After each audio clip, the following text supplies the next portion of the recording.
어느 민족이나 어느 사회나 다 인간이 한 세상을 산다는 것은 굉장히 고달픈 삶입니다, 사실. 그래서 어느 나라나 대부분 보면 정령 숭배 사상이 있고요. 또 고대 사람들 중에는 주술사들이 있었습니다. 이 주술사는 뭘 하는 사람이냐면 죽은 영혼들과 대화할 수 있는 능력이 있는 자로 생각을 했어요. 지금 우리나라 같은 경우 이제 무당들. 그런데 사실 각 나라마다 정령 숭배자들이 있어요. 선교사들이 파송을 받아가지고 아프리카 참 밀림이나 아니면은 아마존 밀림에 들어가면 제일 어려운 게 뭐냐 하니까요, 전도하기 힘드는데 방해자가 누구냐면 정령 숭배자들입니다. 이들은 죽은 자들, 자기 조상들, 죽은 자들하고 교감을 해서 애군을 명쾌해 준다. 또는 병이 들었을 때 그 병의 고통을 사해 준다. 이렇게 알려져 있는 정령 숭배자들이 꽤 있고, 지금도 너무 답답하고 어려운 일 자꾸 생기면 안 믿는 세계는 무당들한테 점을 치러 가지 않습니까? 이와 같이 지금도 이렇게 존재했는데 예수님 당시에는 얼마나 많았을까요? 네, 이때 예수님께서 오늘 예통하는 자는 복이 있나니 그들이 위로를 받을 거다. 여러분, 예통한데 가슴이 아픈데 어떻게 복이 돼요? 아픈데 복이 될 수가 없잖아요. 여기에 예통하는 자는 뭐냐 하니까요, 자기가 지나온 삶에 죄 지은 것, 자기 삶에 부족한 것 때문에 하나님 앞에 나와서 저 부족해요, 저 정말 모자랍니다, 하나님 저를 제발 좀 긍휼히 여기시라고 간절히 기도하는 그 하나님 앞에 예통하는 마음이, 참여하는 그 마음이 위로를 받을 거다. 하나님 앞에 눈물과 고통을 호소하며 간절히 하나님 앞에 나오는 자, 예통하는 자는 복이 있나니 그들이 위로를 받을 것이며, 이 자기 죄 때문에 너무너무 고심하고 너무너무 고통스러워하는 이 인간이 알게 모르게 지은 죄, 이 죄는, 인간에게 오는 죄는 두 가지입니다. 하나는 연약죄고 하나는 고범죄예요. 연약한 것은 인간이기 때문에 얼마든지 실수할 수 있고 얼마든지 범할 수 있는 게 연약죄입니다. 연약하기 때문에. 반대로 똑같은 죄를 계속해서 범하는 것을 고범죄라 그래요. 주님, 내가 연약하고 부족한데 제발 주님 앞에 고범죄를 범하지 않게 하여 주옵소서. 이 예통하는 자는 복이 있나니 위로를 그들이 받을 거다. 누가복음 16장 25절에는 이렇게 딱 기록되어 있어요. 누가복음 16장이 뭐냐면 부자와 나사로 이야기거든요. 너무나 잘 알잖아요. 부자는 날마다 잔치하고 좋은 옷 입고 허식하다가 하나님 믿지 않고 자기 마음대로 살다가 죽었고, 그 부자가 상에서 던져주는 그 부스러기 얻어먹고 헌대를 앓고 있는 나사로, 개들이 와서 헌대를 핥더라는 나사로도, 부자도 죽고 나사로도 죽었다. 그런데 부자는 지옥을 갔고 나사로는 아브라함의 품에 안겨 있는데, 너무 힘드니까 부자가 아버지 아브라함이요, 저 나사로를 시켜가지고 제발 내 이 뜨거운 지옥에 혀에 물 한 방울만 좀 찍어주시면 안 될까요? 이렇게 이야기하는데, 너와 천국과 지옥, 너와 이 사이에는 큰 구렁이 있어서 오고 갈 수 없다. 그러면서 누가복음 16장 25절은 딱 이렇게 정리했어요. 너는 살아서 많은 것을 다 누리고 살았고, 나사로는 지금 이곳에서 위로를 받느니라. 나사로를 위로한다는 거예요. 이때 나오는 단어가 바로 애통하는 자는 복이 있노니 저가 위로를 받을 것이다. 이때 사용된 단어. 위로. 우리가 연약죄와 고범죄는 구분을 해서 우리가 살다가 보면 연약하기 때문에 자꾸 화내고 다투기도 하고, 예? 갑자기 남편이 미워져가지고 저걸 그냥 막 참아야 되고, 예? 또 갑자기 실망스러운 일들, 그러니까 연약한 것, 자식이 실망시키고 남편이 실망시키고 세상이 나를 실망시키고, 또 어떨 때는 아내를 쳐다보는 남편이 왜 나를 저렇게 날마다 괴롭히느냐 하는 서로에 있던 이런 것들은 말은 하지 않지만 똑같이 범하는 죄가 연약죄예요. 한그런 표정으로 앉아 있어도요, 반년 동안 얼마나 여러분이 화냈는지 나는 이 설교 준비를 하면서 주여 내가 자격이 있는지 없는지 모르겠습니다. 연약죄. 지금 저희 목요 제자분이 저녁에 공부를 하는데 한 20분 이상 요즘도 이제 계속해서 공부를 하는데 영적 생활에 대해서 그거 보면은 이제 박스 안에 예화가 하나 나와요. 그 예화가 뭔 얘기냐면 이런 얘기입니다. 수도사가 사막에 살면서 대단한 거예요. 어떤 데도 흔들리지 않고 하나님을 잘 믿으며 경건한 신앙생활을 잘 하는 분입니다. 여기에 와가지고 여러 가지 핍박을 합니다. 뭐 이 핍박 저 핍박 다 해봐도 안 되니까 사탄의 졸개들이 가가 아무리 해봐도 더 하나님을 의지하고 신앙생활에 매진하니까 저 사람은 안 됩니다. 이렇게 보고를 합니다. 그러자 사탄 두목이 그래? 간단한데 내가 갈게. 사단이 찾아와서 그 성자라 일컬는 수도사의 귀에 대고 이렇게 이야기합니다. 당신은 여기서 사막에서 하나님을 이렇게 잘 섬기는데 신앙생활도 제대로 못하고 늘 사람들 잘 속이고 뭐 문제 많은 사람이 당신 친구들은 지금 주교가 됐고 추교경이 됐어. 주교도 되고 추교경이 되고 멀지 않아 교황이 될 수도 있어. 이 말에 그렇게 경건한 이 성자가 얼굴이 바뀌는 겁니다. 시기, 질투, 인간의 본질을 건드려 보는 거예요. 여러분 어지간한 핍박에도 꼼짝없는데 이게 인간의 대표적인 연약죄예요. 우리 인간은 완전한 사람이 한 사람도 없다니까요. 여기 그래 앉아있어도 똑같아요. 사실은 50보 100보가 인간이란 말이에요. 연약죄. 또 하나는 고범죄. 똑같은 죄를 반복하는 거예요. 고범죄. 예? 이건 어떤 게 있을까요? 연약죄와 고범죄도 닮은 게 많은데 연약해서 고범죄를 짓고 고범죄 짓다가 보니까 연약한 건 있는데 똑같은 죄를 반복하는 고범죄를 다윗이 고범죄를 짓지 않게 하여 주옵소서. 결심했으면 그 다음에 지켜야 되는데 이게 잘 안 되거든요. 예. 제 이야기를 해서 좀 그렇습니다만은 저희 가정은 참 안 믿는 가정에 출발했기 때문에 우리 아버지가 어떻게 되신지 하여튼 주당 집안이었어요. 예? 주당 집안.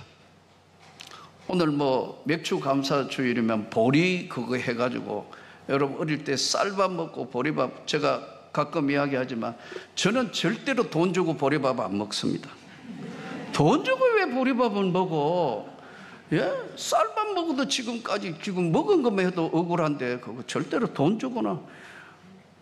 그래서 보리밥 먹으러 가자면 나 쌀밥 달라고 그랬다. 여러분은 어떤지 모르겠어요. 지긋지긋한 생활이었다.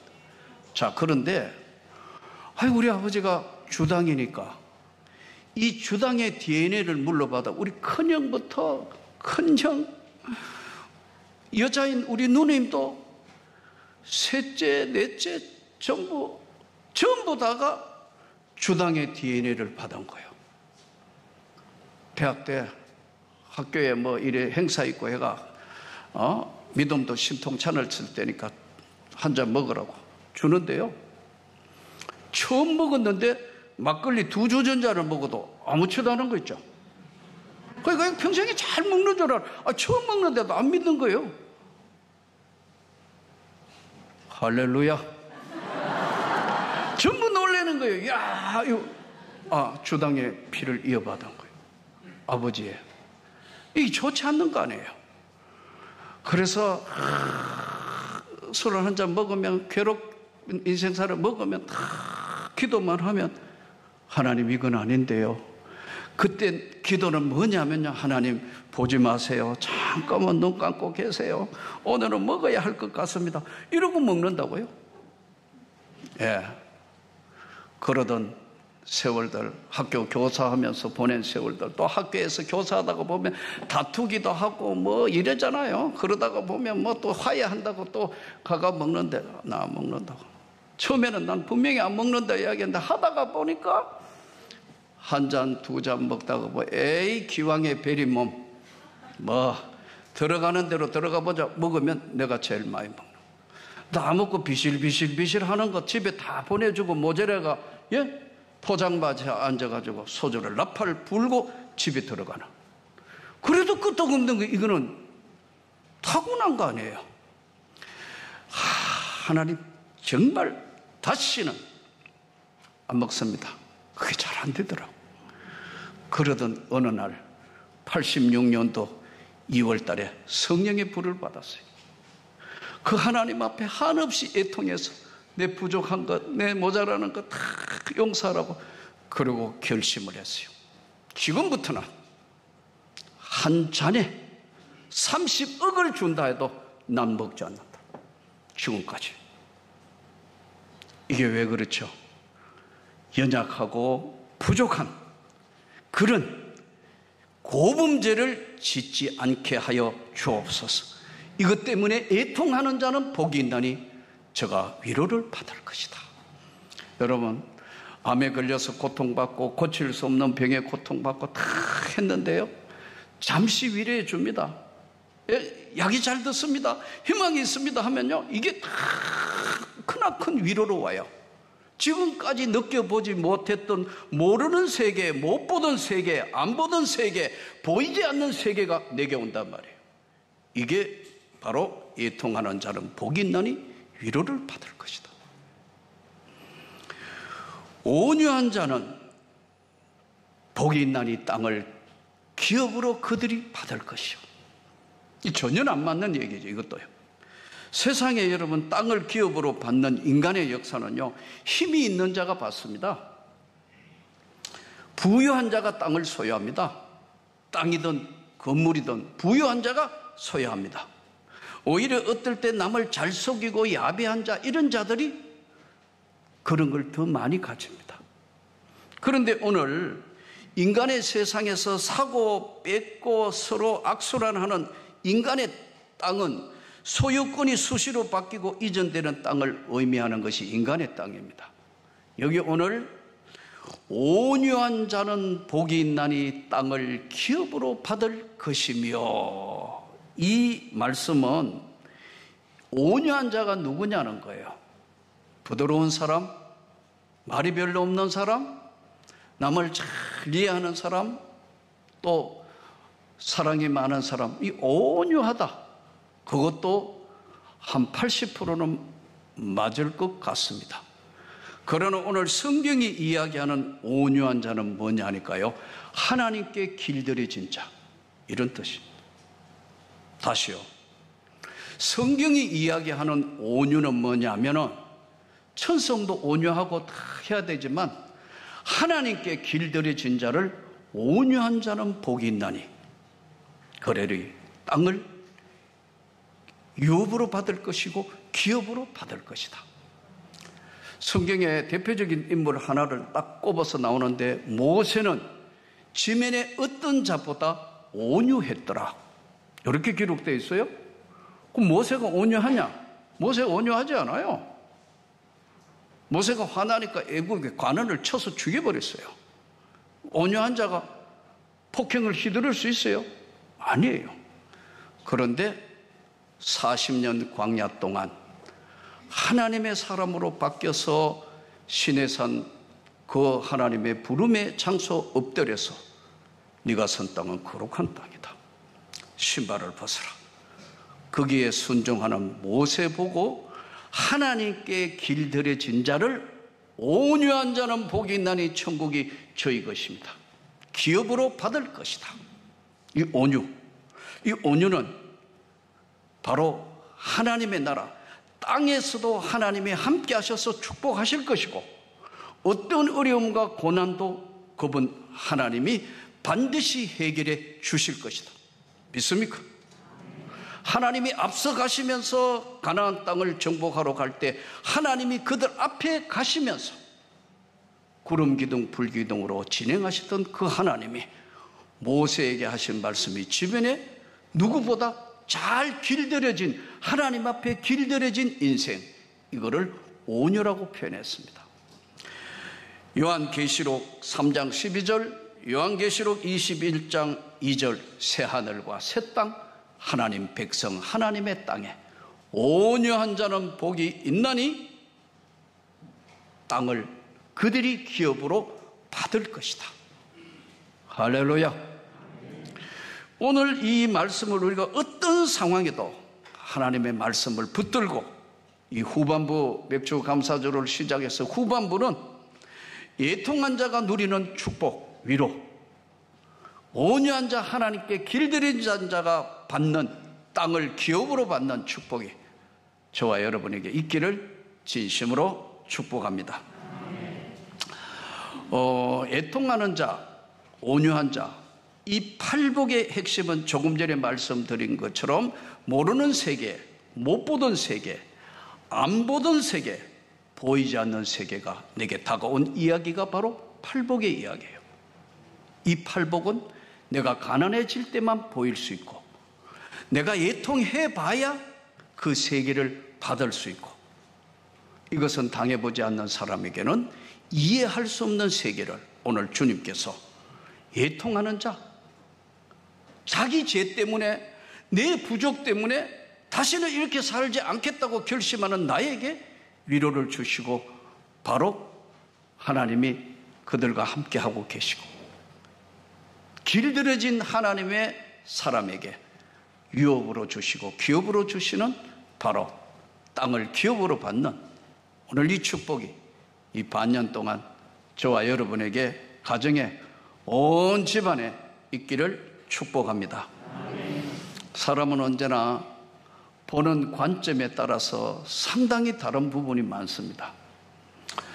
저는 꿀을 먹을 때 정말 귀하구나, 맛있어서 이제 꿀 누가 한 번씩 주거나 꿀 사가지고 먹을 때마다 참 맛있다, 정말 좋다. 근데 양봉하는 데 한번 가봤다. 목사님 한 분이 양봉하시기 때문에 가봤어요. 그래서 이제 벌이 못 쏘도록 다 준비해가지고 해가, 목사님도 잘못하면 이제 큰일 나고 병원에 입원하니까 해가지고 다 준비해가지고 이제 가가지고 쫙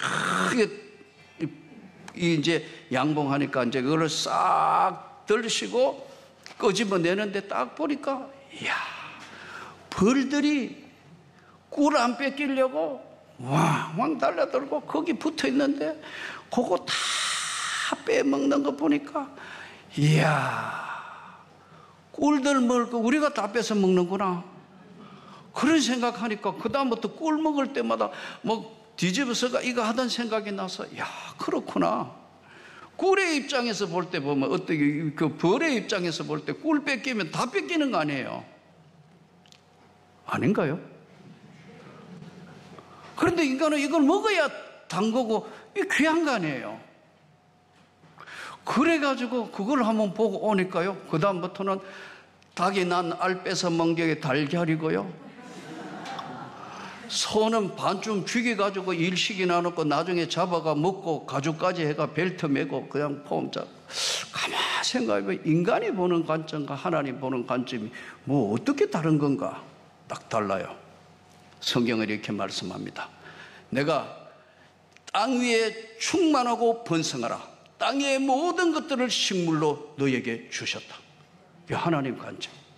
인간의 관점하고 언제나 부딪히는 겁니다.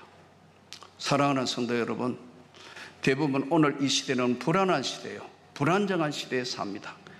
환율은 전쟁하고 경제가 전쟁에 인간의 고통이 계속 소리나는 가운데 우리가 살아요. 근데 우리 민족은 독특한 민족입니다. 30년 동안 한국에서 살았던 특파원, 세계 유수에 있던 모든 곳에 있었던 그 기자가 한국에 대해서 칼럼을 쓴 게 있어요. 이렇게 평가했습니다. 대한민국 국민은 독특하다. 세계에 없는 독특한 민족이다. 첫째, 문맹률이 대한민국은 지금 자기 이름, 자기 글자 못 쓰는 사람이요 1%밖에 안 된대요.